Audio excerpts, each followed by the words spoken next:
In the celestial realm where gods and mortals intertwined, Zeus, the mighty ruler of Mount Olympus, stood as the epitome of power and authority. His thunderous voice commanded respect, and his presence instilled fear in the hearts of both gods and men. Yet, beneath the gilded facade of omnipotence, there lay a flicker of vulnerability, a crack in the armor of the king of the gods. The winds of change began to stir when a whisper of discontent seeped through the halls of Olympus. Among the pantheon of deities, there was one who harbored ambitions that rivaled Zeus's own. Hera, his wife and sister, though often portrayed as the jealous queen, had her own reasons for feeling overlooked. For centuries she had stood by Zeus, enduring his infidelities and the burdens of his reign. Yet, as time went on, the weight of his decisions began to press upon her spirit like a heavy stone. She felt the tides of fate shifting, and in her heart the seeds of rebellion took root. Hera's discontent was not born solely from jealousy, but from a deep-seated desire for recognition and power. She had been the goddess of marriage and family, yet Zeus's rampant affairs had tarnished her image and undermined her authority. As she gazed upon the throne of Olympus, a fire ignited within her, a desire not just to be seen as the queen beside the king, but as a sovereign in her own right. It was this yearning that led her to seek alliances among the other gods, whispering promises of power and glory to those who would listen. Among them was Poseidon, the god of the sea, who had long felt overshadowed by Zeus's dominance. Though he had his own domain, the ocean, he craved the kind of respect that Zeus commanded. Hera approached him with a proposition. Together, they could challenge Zeus's rule and reshape Olympus to reflect their shared vision of a more balanced hierarchy. Poseidon, intrigued by the prospect of power, agreed, and thus began the plotting that would threaten the very foundation of Olympus. As the conspirators gathered, they found unexpected allies in Hades, the lord of the underworld, and Athena, the goddess of wisdom. Hades, often shunned by the other gods, saw this as an opportunity to gain favor and recognition.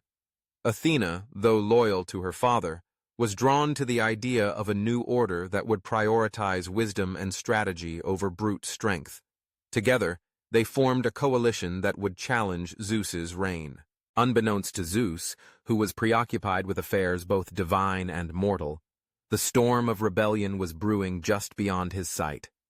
It was during one of his visits to the mortal realm, where he often indulged in the pleasures of humanity, that the first signs of unrest began to manifest.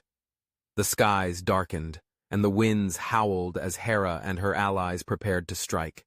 They sought to exploit Zeus's absence, believing that a swift and decisive action would catch him off guard. The day of reckoning arrived as Hera summoned the other gods to a clandestine meeting atop Mount Olympus. Shadows danced across the marble columns as they gathered, their faces etched with determination. Hera stood at the forefront, her voice steady and resolute.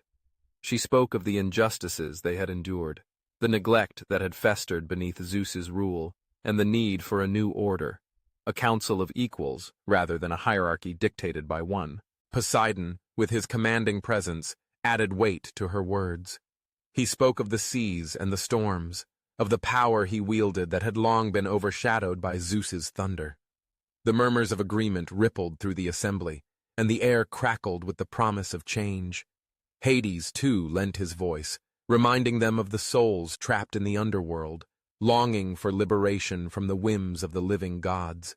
As the meeting concluded, a plan was set in motion. They would confront Zeus upon his return, challenging his authority and demanding recognition of their power. The gods felt emboldened, believing that united, they could overcome the king of Olympus. Yet, amidst the fervor of rebellion, a sense of trepidation lingered. Hera, despite her ambition, felt a pang of doubt. Could they truly succeed against the might of Zeus?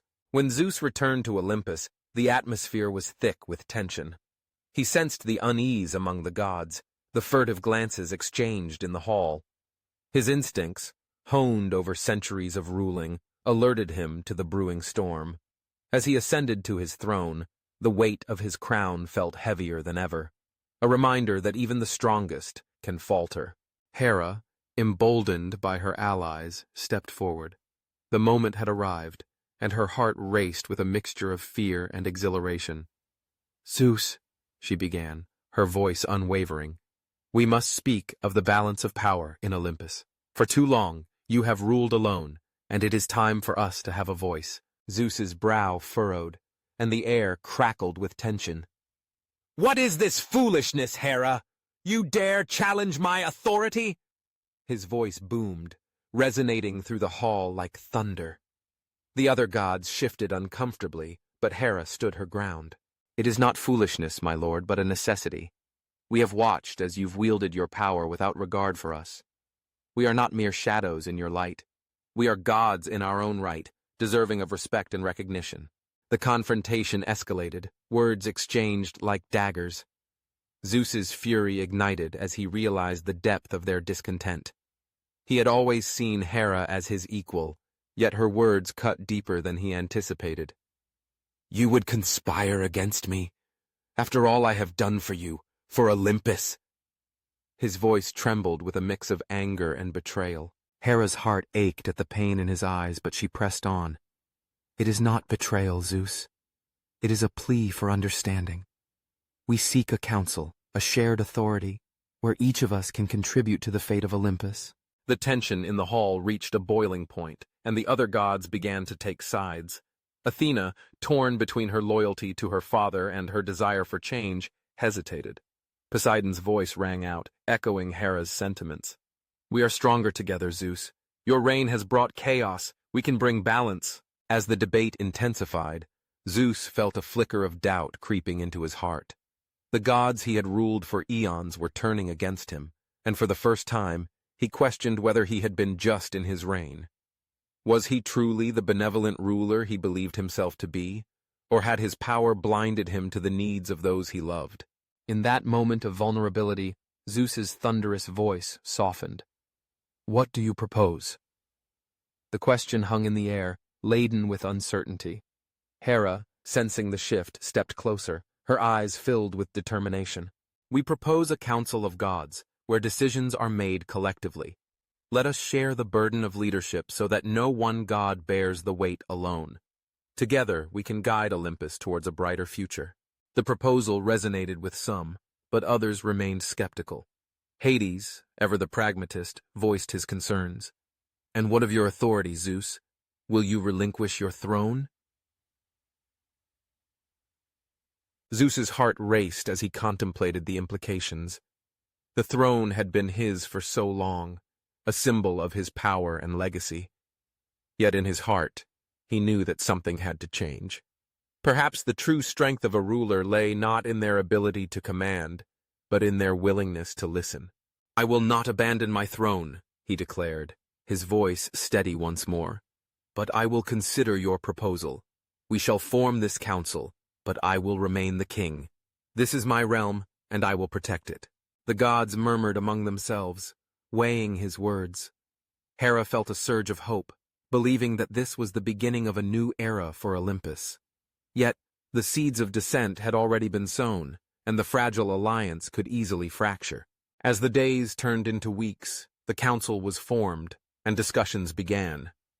Zeus, though reluctant, found himself surrounded by the very gods he had once ruled with an iron fist.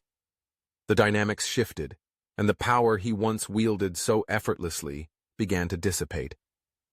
He listened to their ideas, their grievances, and slowly, the walls he had built around his heart began to crumble. However, with this newfound vulnerability came the realization that not all were pleased with the changes. Some gods, loyal to Zeus, felt betrayed by his willingness to share power. They whispered in the shadows, sowing discord among the ranks. A faction emerged, loyal to Zeus's reign, who believed that the council threatened the very fabric of Olympus. Among them was Ares, the god of war, who thrived in the chaos of battle and conflict. He viewed the council as a weakness, a dilution of the strength that had defined the gods for centuries. "We are warriors, not politicians," he proclaimed, rallying those who longed for the old ways. "Zeus is our king, We do not need their counsel to dictate our fates. The tension escalated, and soon Olympus was divided. The council, once a symbol of hope, became a battleground for ideologies. Zeus found himself torn between his desire for unity and the loyalty of those who clung to the past. The vulnerability he had once felt transformed into a heavy burden as he navigated the treacherous waters of descent. In the midst of this turmoil, Hera remained steadfast, advocating for the council's purpose. She believed that unity could be forged through dialogue and understanding, yet the divisions ran deep. The gods began to take sides, and Olympus trembled on the brink of civil war. As the conflict escalated, Zeus was faced with a choice that would define his reign. He could either assert his authority and quell the dissent with force, or he could embrace the vulnerability that had emerged and seek a path towards reconciliation. The echoes of his past decisions haunted him, reminding him of the chaos that had once threatened to tear Olympus apart. In a moment of clarity, Zeus called for a gathering of all the gods, a final attempt to bridge the divide. The grand hall of Olympus, adorned with marble and gold, served as the backdrop for this pivotal moment. As the gods assembled, the air crackled with tension, each deity brimming with their own beliefs and loyalties. Zeus stood before them, his heart heavy with the weight of leadership. "We stand at a crossroads," he began, his voice resonating through the hall. "We can choose to fight among ourselves, tearing apart the very fabric of Olympus, or we can come together, embracing our differences to forge a stronger future." He paused, searching the faces of the gods for understanding. "I have ruled with strength for centuries, but I have come to realize that true strength lies in unity. I will not abandon my throne, but I will share my power for the sake of Olympus." The murmurs of dissent began to quiet as Zeus continued. "Let us not forget the bonds that tie us together. We are not just gods, we are a family. We must find a way to respect one another, to listen to each other's voices, and to create a future where all can thrive." Hera, standing beside him, felt a surge of pride. This was the Zeus she had always believed in, a ruler who could acknowledge his vulnerabilities and seek a path towards reconciliation. The tension in the hall began to dissipate, and the gods exchanged glances, contemplating the weight of his words. Ares, still brimming with defiance, stepped forward. "And what of our strength, Zeus? Will we not be seen as weak if we embrace this council?" Zeus met his gaze, unwavering. "Strength is not measured by the might of our weapons, Ares. It is measured by our ability to come together, to respect one another, and to forge a future that honors our shared legacy. We can be both strong and united." The hall fell silent as the gravity of his words sank in.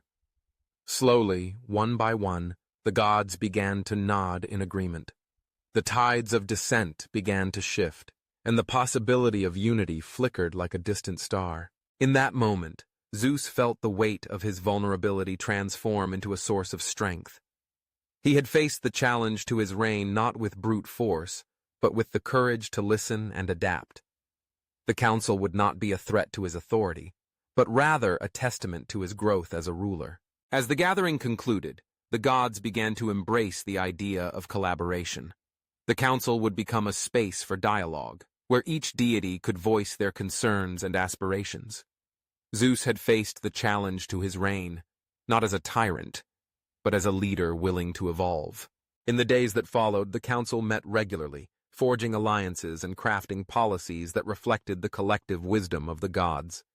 Zeus found himself invigorated by the collaboration, his heart swelling with pride as he witnessed the gods working together towards a common goal. As the seasons changed and the winds of Olympus shifted, a new era emerged. The council became a beacon of hope, a testament to the strength found in unity. Zeus, once a solitary ruler, now stood at the helm of a thriving community of gods, each contributing their unique gifts to the tapestry of Olympus. Hera, by his side, felt a sense of fulfillment as they navigated this new chapter together. The vulnerability that had once threatened to unravel their reign had become the catalyst for growth, and their bond had deepened as they faced the challenges of leadership hand in hand. In the end, Zeus learned that true power was not about dominance, but about the ability to listen, to adapt, and to embrace the complexities of leadership. The throne of Olympus remained his, but it was now shared with the voices of the gods who had once sought to challenge him. As the sun set over Mount Olympus, casting a golden hue across the heavens, Zeus looked out over the realm he had fought so hard to protect. He felt a sense of peace, knowing that he had faced his vulnerabilities and emerged stronger, not just as a king, but as a leader who understood the value of unity and collaboration. In the heart of Olympus, the echoes of discord faded, replaced by the harmonious laughter of gods working together. Zeus had faced the challenges to his reign and emerged not just as a ruler, but as a symbol of resilience, proving that even the mightiest can find strength in vulnerability. And in that moment, he knew that Olympus would endure, not because of his power, but because of the love and unity that bound them all together.